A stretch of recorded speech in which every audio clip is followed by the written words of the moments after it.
네, 안녕하세요. 한스랩입니다. 오늘은 우리가 체성분 검사에 대해서 이야기를 나누어 볼 건데요. 우리가 새해가 되면 건강검진이나 혹은 뭐 피트니스 센터를 방문했을 때, 이럴 때 체성분 검사를 받게 되죠. 이때 누구의 도움 없이 내가 스스로 이 결과지를 보는 방법에 대해서 아주 간단히 설명을 드리겠습니다. 혹시 지금 체성분 검사 결과지가 있으시다면 꺼내서 같이 보시면 도움이 좀 될 겁니다.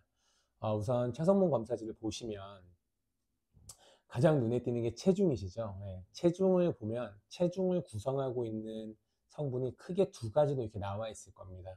하나는 제지방량, 하나는 체지방량. 자, 체지방은 지금 필요한 것 이상으로 연속돼서 영양분이 우리 몸에 들어왔을 때 사용되고 남은 영양분들을 나중에 사용하기 위해서 저장해 놓는 에너지 저장고라고 보시면 됩니다. 우리 몸이 위급할 때나 또는 뭐 영양이 부족해서 갑자기 꺼내서 사용할 때, 이럴 때 아주 유용하게 사용되는 에너지원이고요. 그래서 체지방 자체를 미워하시면 안 됩니다. 많이 드시는 여러분들 미워하셔야 되고요. 반대편에 있는 제지방은 뭐냐면 체지방을 제외한 우리 몸의 뼈, 근육, 수분 이런 모든 것들을 다 제지방이라고 합니다. 제지방량을 보시면 그 안에 이렇게 근육량이라고 표시가 되어 있을 거고 또 무기질이라고 표시가 되어 있을 겁니다. 그러니까 근육량 플러스 무기질이 제지방량이라고 되어 있을 겁니다. 여기서 무기질은 우리 몸의 뼈의 무게를 추정해서 이 정도 될 것이다 라고 적어 놓은 것이고요. 그리고 옆에 보시면 근육량이라고 써 있을 텐데 제가 이제 그런 질문을 많이 합니다. 우리가 근육은 무엇으로 되어 있나요? 라고 물어보면 대부분 그렇죠. 전공자들을 제외하면 대부분 단백질이요 라고 이야기를 하는데요. 근육은 그래프를 보시면 대부분 한 70% 이상이 수분으로 되어 있습니다. 근육량 안에 보시면 골격근이라고도 써 있을 건데요. 우리 몸의 근육이 세 가지 종류가 있습니다. 우리 심장 뛰고 있죠. 심장근이라는 근육이 하나 있고 음식을 소화시키는 내장근이라는 애가 하나 있고요. 그리고 우리가 실제로 운동하거나 걸어 다니거나 할 때 쓰이는 골격근이라는 애가 세 번째. 얘가 제일 중요한 근육이죠. 물론 안 중요한 근육은 없습니다.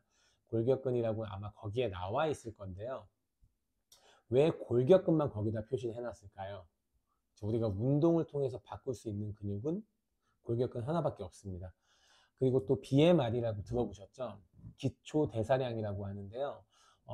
이 기초대사량을 높이면 좋다라는 건 다들 알고 계실 텐데 얘를 높여주는 방법은 골격근량을 증가시키는 방법밖에 없습니다. 아주 중요하기 때문에 결과지에 이렇게 표시를 해 놓은 거고요.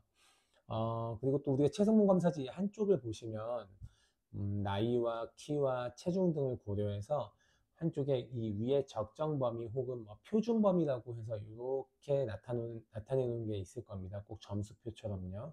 그래서 거기 안에 내가 수치 이상인지 혹은 미달인지 적정 범위에 있는지를 비교해 보시면서 보면 더 좀 재미있으실 거고요. 그리고 또 아래쪽을 보시면 비만 진단 혹은 비만 평가 이렇게 써 있는 곳이 있을 겁니다.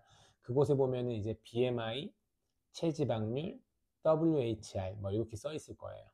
BMI는 체질량 지수라고 알고 계시죠? 키를 제곱해서 체중을 나누는 방식인데 이건 이제 간혹 체육계 운동 선수나 이런 친구들 중에서 키는 작은데 근육이 좀 많고 체중도 적지 않게 나가는 분들이 좀 있어요.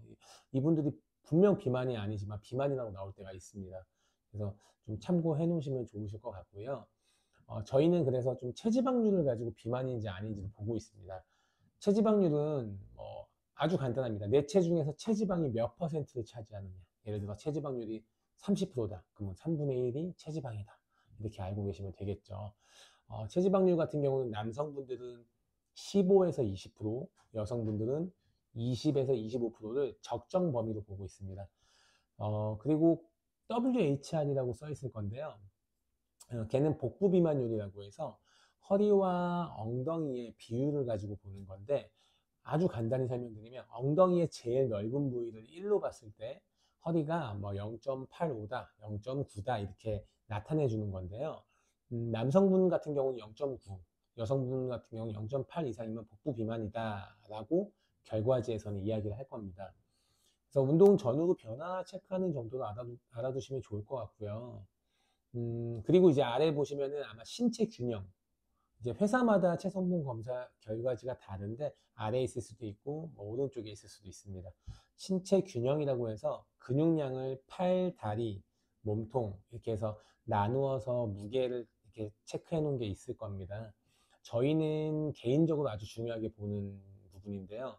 어, 상하체가 좌우 균형이 잘 맞는지 1차적으로 볼 수가 있죠. 근육 무게가 다른가, 혹은 어느 쪽이 더 발달했나, 어느 쪽이 좀 더 약하거나 무게가 낮게 나가는가, 이런 걸 좀 체크할 수 있는데, 본인이 편측 운동, 예를 들면 뭐 한쪽 손을 많이 쓰거나 한쪽 다리를 많이 쓰는 이런 운동들을 하지 않았는데, 운동을 한 적이 없는데 한쪽 근육량이 너무 차이가 많이 난다 라고 하면 부종 지수가 좀 높을 수도 있는 부분이기 때문에 확인을 좀 해볼 필요가 있습니다. 왜냐하면 이 체성분 계기는 근육량을 수분만 가지고서 근육량이 이만큼 될 것이다 라고 추정하고 있는 거여서 부종 지수가 좀 높으실 수도 있다라는 겁니다. 그래서 좀 유심히 봐놓을 필요는 있으시고요.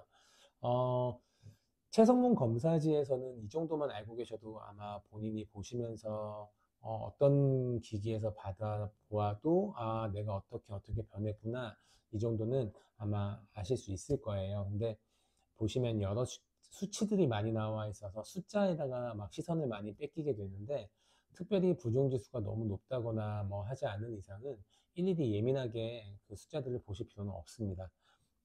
저희가 준비한 내용은 여기까지고요.